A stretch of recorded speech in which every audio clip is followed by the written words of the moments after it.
Welcome back to another episode of Frank Hill's Record Roundup. This week I am doing 5 albums that I got from my father. He was an avid record collector, grew up in the 50s and the 60s, born 1950. So he has a lot of great records that I've been picking up over the past couple months. I've been asking him to pull some records for me. So these are some of the records that he's pulled for me. I'm going to do 5 today. So first one, classic here, is the Beatles, Sgt. Pepper's. So this is 1967 that this album comes out. And it's just a cool album, of course. There's not much to say that hasn't been said about this album already. As an English teacher, I think it's pretty cool that Edgar Allan Poe is up here. So, but great album. We all know it. Another album that he pulled from me was CCR's Willy and the Poor Boys, which is another fantastic album. John Fogerty, he was pumping out a lot of music at this time period, and people sometimes criticize him for it. But this album is coming off of Woodstock. They played at Woodstock in '69, and then this album came out in the fall of '69. It has Fortunate Son on it, among other songs. One of my favorite songs is Effigy, which I really like that song on that album.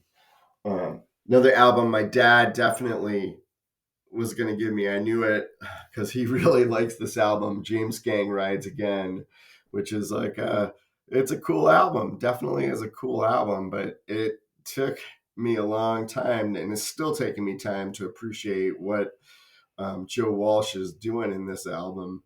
Funk 49 is, the first song on it, but then there's instrumentals, and it just took me a long time to kind of even get into it. The gatefold is really cool, pretty psychedelic.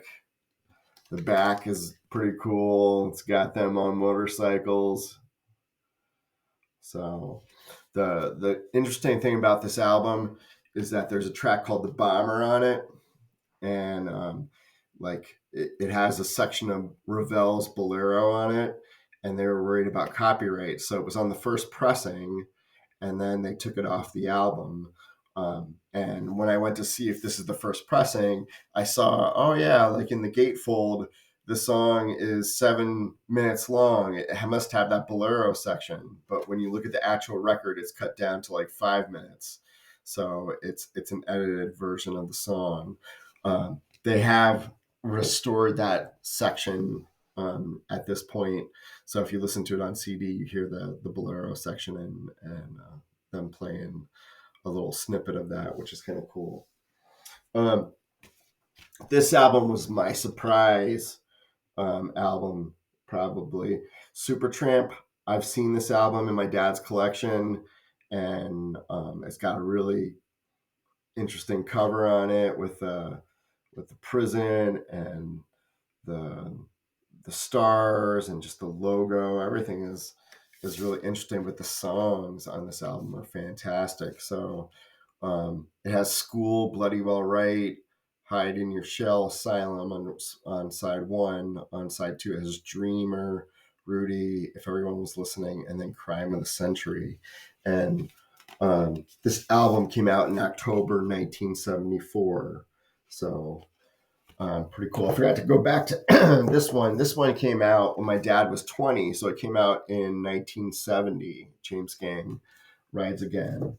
So Crime of the Century, my dad is 24 when that album came out. So yeah, it's just kind of interesting to think of where my dad is in terms of his age and what he's listening to and what he's grabbing off the shelves.